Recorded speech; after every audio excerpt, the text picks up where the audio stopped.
Hi everybody, I'm Michael and this is the schedule for my book review channel for August 2021.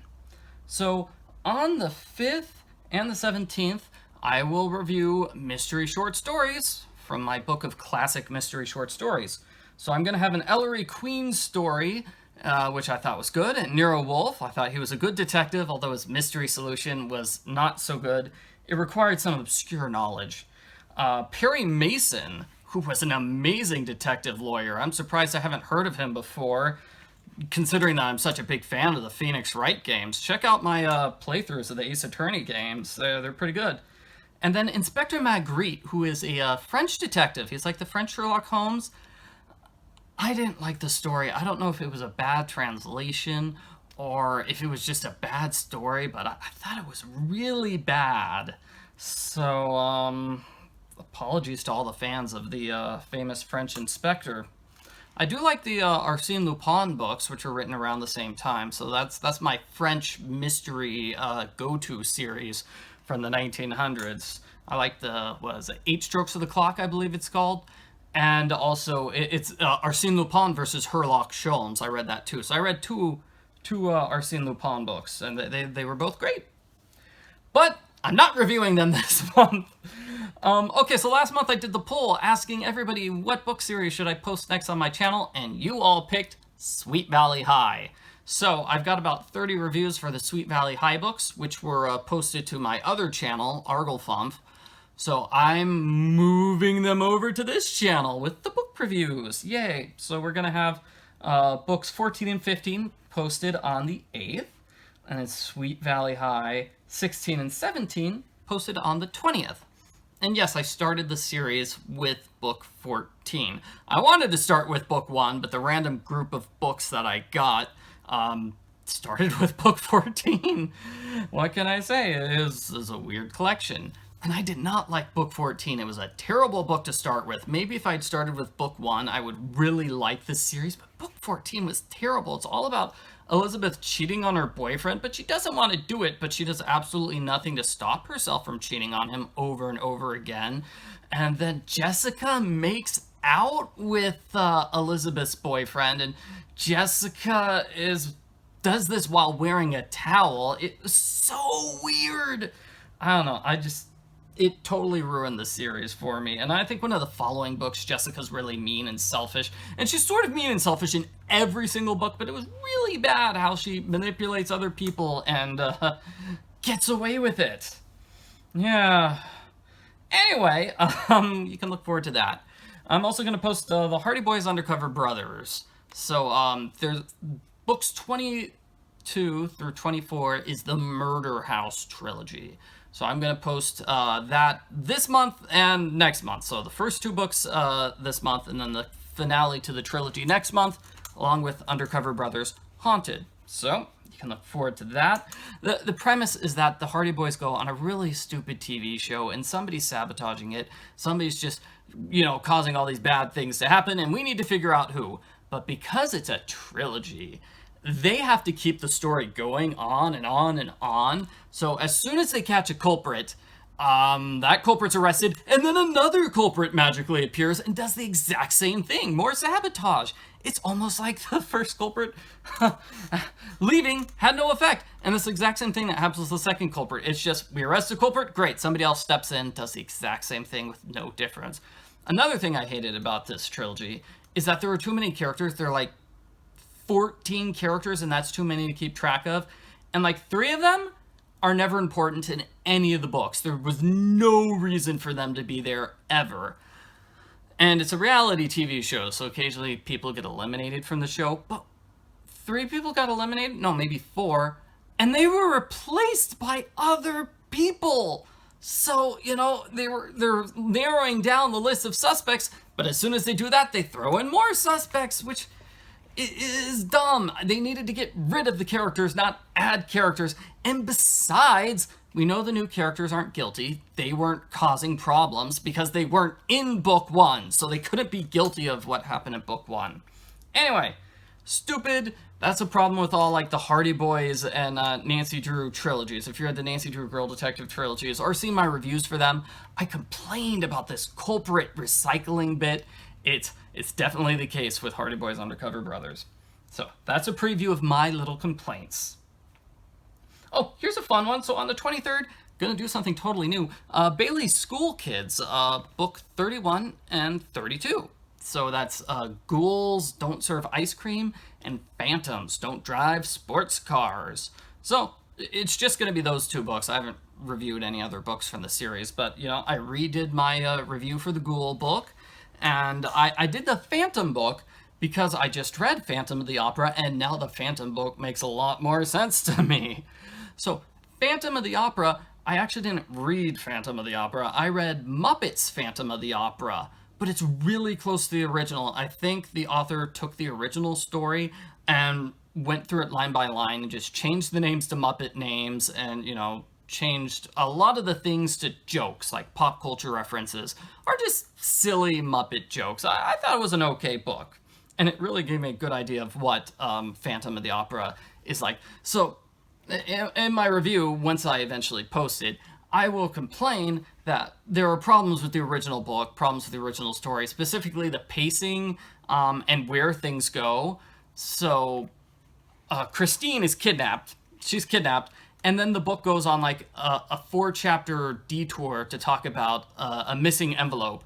And that was so boring. I wanted them to get back to the kidnapping, right? Because that was the important thing. And then after that, we're sort of getting back to the kidnapping, right? And then we get 5 chapters from the point of the view of the Persian. So it's from his diary. And it's this character we've never met before. And that character narrates the entire final third of the book, which is just kind of weird. I wanted to see the big finale done from one of the main characters, not this side character we've never met before. So those are problems with the original book. I'm sure like the movies and the plays do things a little bit differently. But because those problems were in the original book and the Muppet version is so close to the original, the Muppet version has those problems. Oh, I forgot to mention, so I have more commissions, as always. I just take regular commissions. The next Hannah Swensen book and the next Alex Rider book, commissioned to read Audrey Wait, and then I don't know what the 4th commission's going to be. I've got 2 other people that are giving me commissions. One wants me to read a Frozen 2 book, so it's called Dangerous Secrets. And then I don't know what the other person wants me to read quite yet. She hasn't responded to my message yet. So as soon as she does, I'll decide which one I'm going to read. I'll probably read the shorter one. Whichever one is shorter, that will be my 4th commission for the month. Okay, so books I read. Well, I already talked about Muppets Phantom of the Opera. I also read Babysitter's Club 108, Don't Give Up, Mallory, which I thought was a good book. It really felt realistic because it's about Mallory feeling shy in class and not wanting to speak up, even though it's her favorite subject. I totally felt that way in middle school and high school. Well, mostly in high school. In middle school, I was kind of hyperactive and wouldn't shut up. But in high school, definitely, I didn't want to talk up in class. And then Mallory also solves a minor mystery, and that's kind of cool. And there's lessons about sexism and stuff. I thought overall it was a good book. Not bad for her second to last book. I wonder what her last book's going to be like. Babysitter's Club 109, Marianne to the Rescue, which was not a good book. I'm sorry, the book is mainly a safety lecture. It's a lecture, that's the main part, and then the babysitting subplot is also a lecture. It's the babysitters lecturing the kids about safety. There are 2 different safety events put on by the town, and the title story is a weird one. It's, the cover, it's Logan is going to be sent away to, like, a boarding school, a military school and a boarding school. His dad just decided he's sending Logan away, and at the end, Logan talks to his parents and says he doesn't want to go, and they decide to let him stay. It is weird. It was weird because Marianne spends most of the book getting mad at Logan for not talking to his parents, even though Marianne is terrified of confrontation. So, like, why is she getting mad at Logan? Also, Marianne spends most of the book getting scared and angry with herself because she's too shy and she can't do anything in an emergency situation. She's just so pathetic and scared all the time, which is ridiculous because Marianne's first book, book number 4, is all about her in an emergency situation. She is great in emergency situations. She's probably the babysitter I'd want most by my side in an emergency situation. So, I don't know, book 109 was just a weird one. And then Babysitter's Club Mystery 30, Kristy and the Mystery Train, which I liked. I thought it was okay. The plot was different for the mystery series because I feel like the mystery series is just generic sabotage. All they really change is the location. And that's sort of what they do in this book. It's like, okay, it's the same basic mystery on a train. But there's also like, I don't want to give spoilers, but there's a fairly complex murder plot going on, and that's fairly complex and different for the series. It's different to have a murder plot, not to mention have a fairly complex plot. So, that bumps the mystery up, in my opinion. And I also read super special number 14, BSC in the USA, and I did not like it. It's all about the Babysitters Club. They take a tour of the United States, and every chapter is them going to a different state. And the author did not visit most of these places. I am sure the author did not visit Seattle.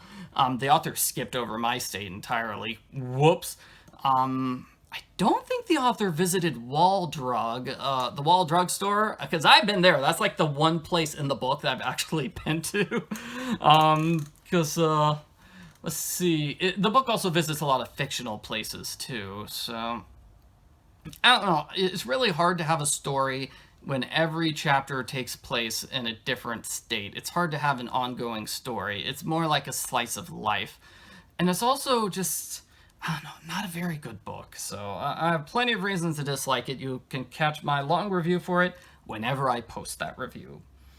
Here's something different. I have this book. Read this. I'm not going to review it, but this is Carlo Acutis. I think that's how you pronounce his name. He was Italian. So he's the first millennial saint. So he died of leukemia, I believe. So age 15. So it's been 2006. 2006 is around the time when he died. So he was 15. And Pope Francis beatified him in October 2020. I just wanted to find out more about Carlo. So I picked up this book because I wanted his autobiography. But it's also, it's interesting because he lived at the same time I did and did a lot of the same computer stuff I did. Like, I remember using Dreamweaver in high school and being completely confused as to how to do that.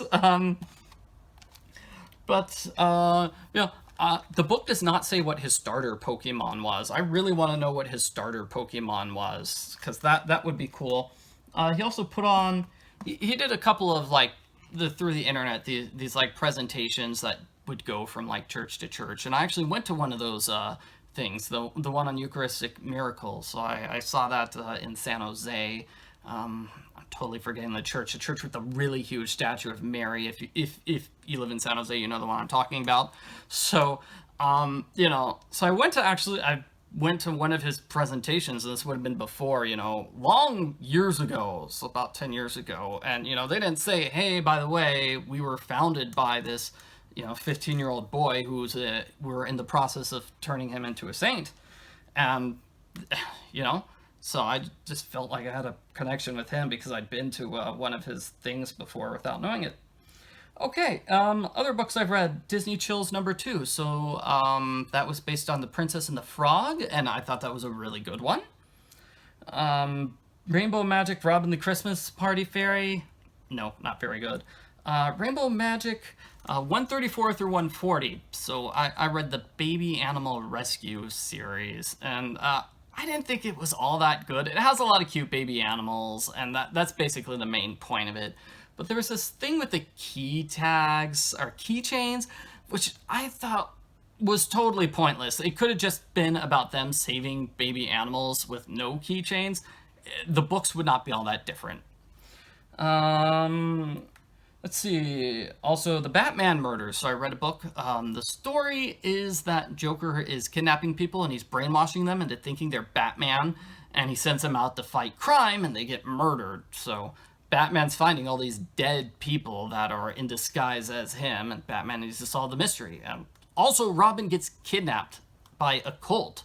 So that's kind of interesting. It's kind of badly done, though. They really made Robin out to be a total loser who's not very good at solving crime. Poor Robin. And then a short story, Batman Brothers in Crime. So that's one where the Penguin has a brother, half-brother that nobody's ever heard of before. It's told from the half-brother's point of view. It was interesting. I give it a thumbs up. So other writing things for me, this got published. So the Madge Sterling trilogies, which I published. So it was written by Mildred Ann Wirt. This is what she wrote after doing the first 7 Nancy Drew books. So after writing the first 7 Nancy Drew books, she wrote the Madge Sterling trilogy. And these are all 3 books collected in one volume. I am amazed nobody else thought to collect all 3 books in one volume. All 3 books were all published separately. So I published them in one volume, and I really like the cover. I think that came out fantastically. And the only person who's bought a copy so far is, well, me and the cover artist, Emily. So shout out to Emily for doing a great job with the cover. Hopefully the book will sell more copies in the future. And I did some writing. So I don't think I've mentioned the Moms game in the past, but I wrote the Nancy pathway of the Moms game. So that's sort of a mystery romance pathway. And I thought it was tough, but I'm finally finished with writing the Moms game for now. And it's weird because this is a project that I started, I think, 3 years ago, 2018, maybe even longer. So like I wrote the Brittany pathway in 2013, not 13, 18. But yeah, I don't know. So it's just a project that's been sitting around on my computer for a long time, and it finally came up to the top of my to-do list. So yay, I finally got to write it. Don't know if I'll do any writing next month. Like my next writing project is a review for the 20th Nancy Drew game, Ransom of the 7 Ships. But that's not so much writing as it is, work writing. That's kind of different from creative writing, I would say. Anyway, thank you very much for watching. That's what's coming up on my channel this month. Woohoo!